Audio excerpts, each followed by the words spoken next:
প্রথমে একটা কথা বলে রাখি মা বোনদের জন্য, আমরা অনেকে উচ্চারণ করে ফেলি পালা কীর্তন, কিন্তু এটা হচ্ছে লীলা কীর্তন, ভগবানের লীলা কীর্তন, নাম কীর্তন, গুণকীর্তন যা বলবেন, কিন্তু পালা কীর্তন নয়।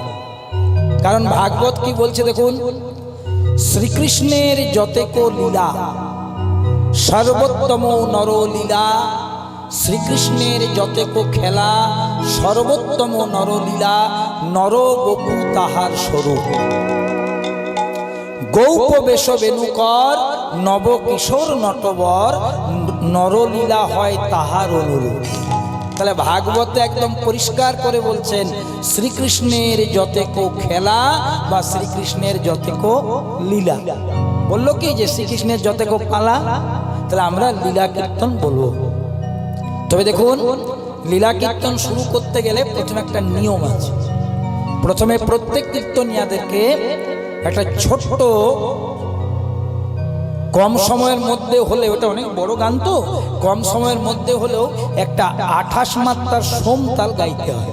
তাহলে নিয়ম অনুসারে আমি ছোট্ট করে একটু গেয়ে নিই।